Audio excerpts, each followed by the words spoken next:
जय श्री जगन्नाथ। देखंतु आमरा सारू तरकारी रेडी। आम चलतु सारू तरकारी रेसिपी बने। फास्ट मु पानी गरम कर देती। एबे सारू को पकेबा।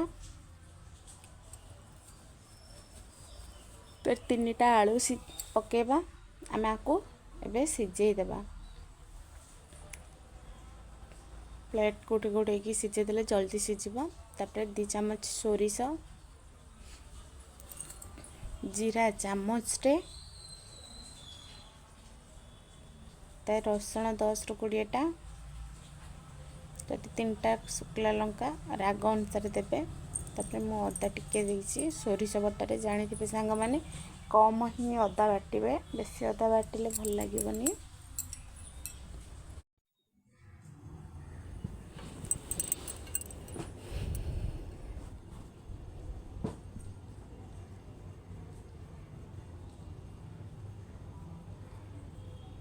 पानी देकर बाटी नहीं सुखला टिके कम ग्राइंडिंग करदेली कहीं सोरिषटा आमर चिकण चिकण रे बटा हबो।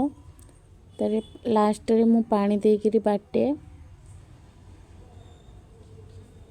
माने सी पूरा प्लेन बटा हो।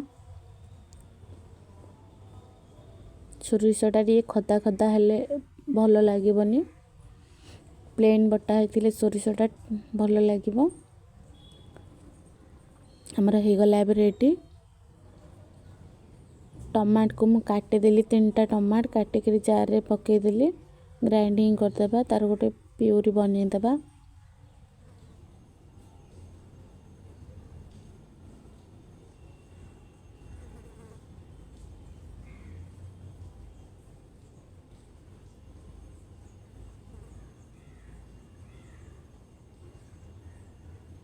हमारा हो गला रेडी टमाट प्यूरी। चलते आम देखा सारू सिझी ना नहीं।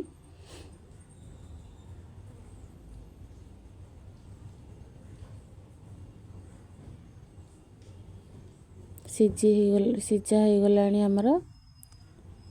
प्लेट को काटदेबा। प्लेट को काटदेली चलतु सारू को छड़ेबा।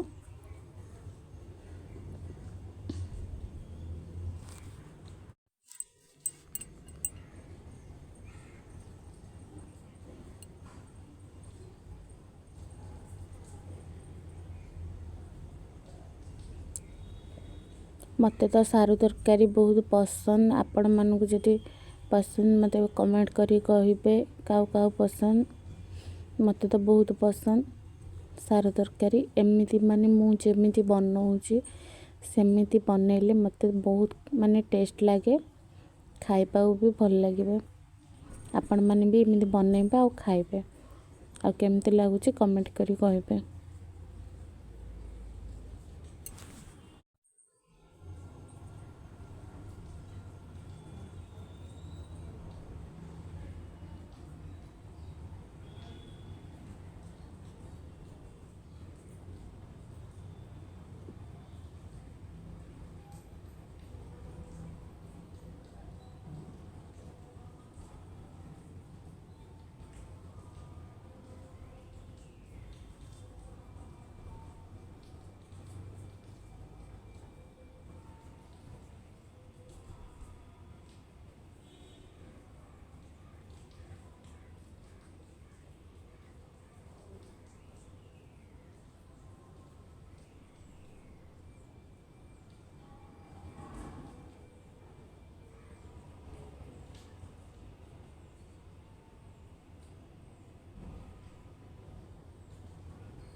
मसला हो गला सब रेडी। आलू आमर छड़े देले सारू को आलू को। एबे पैन बसेबा।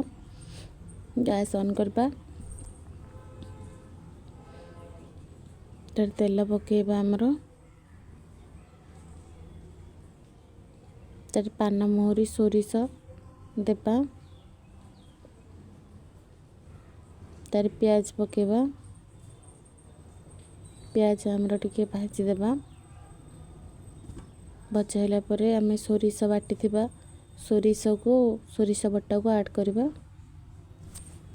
ହଳଦୀ ଚାମଚାଟେ ପକାଇବା। ତାପରେ ଆମେ ଟିକେ ଫ୍ରାଏ କରିଦେବା ମସଲାଟାକୁ।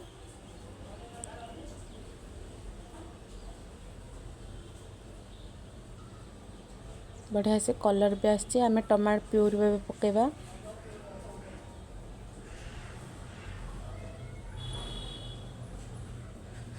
ମସଲାଟାକୁ ଏମିତି 5-10 ମିନିଟ୍ କଷେଇ ଦେବେ।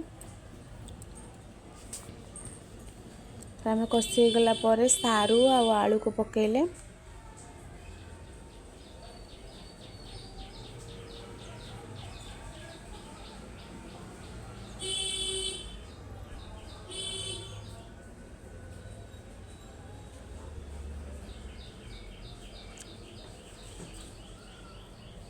ଆମେ ସାରୁ ପକାଇକିରି 5-10 ମିନିଟ୍ ମାନେ କଷେଇ ଦେବା। ଘୋଡ଼େଇକିରି ବି କଷେଇ ଦେବେ। ବଢ଼ିଆ ସେ ଆମର କଷି ହେଇଗଲା।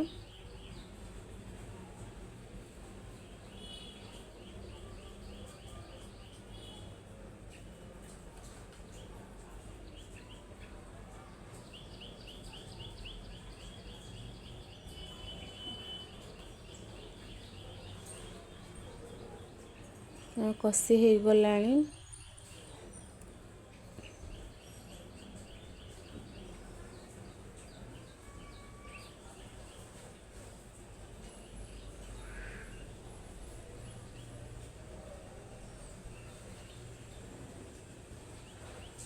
ବଢ଼ିଆ ସେ କଲର୍ ଆସିଛି।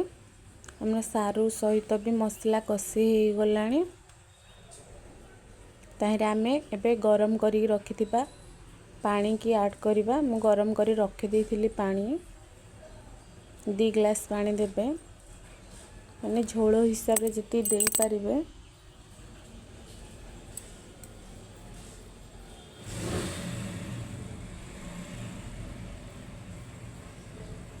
ଯେତିକି ଝୋଳ ରଖିବେ ସେତିକି ପାଣି ହିଁ ଦେବେ। ମୁଁ ଯେତିକି ଝୋଳ ରଖିଛି ସେତିକି ହିଁ ପାଣି ଦେଇଛି। ଏବେ ଆମେ ଘୋଡ଼େଇ ଦେବା।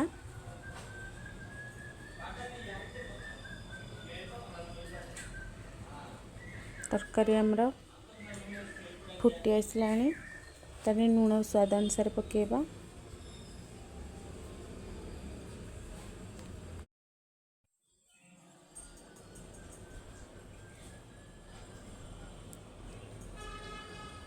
ଆମେ ଏବେ ଚିକେନ୍ ମସଲା ପକାଇବା ଚାମଚଟେ।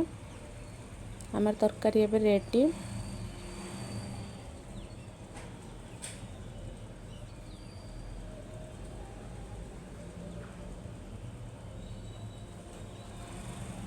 ଆଉ ଘର ସାରା ବି ସେମିତି ବାସ୍ନା ପୁରା ଖେଳେଇ ଗଲାଣି।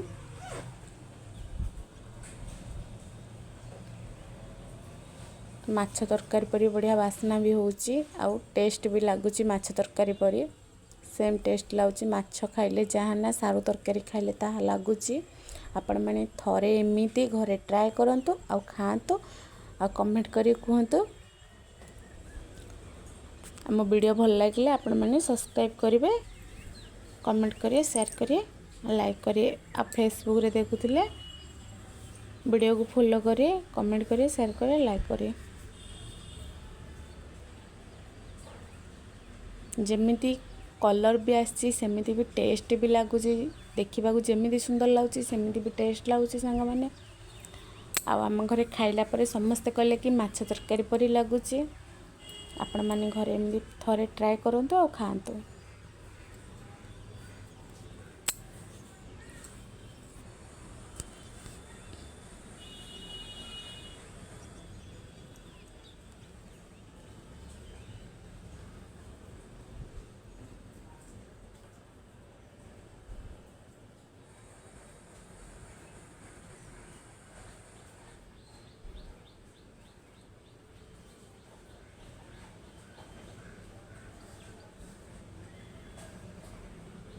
ଜୟ ଶ୍ରୀ ଜଗନ୍ନାଥ। ରହିଲି।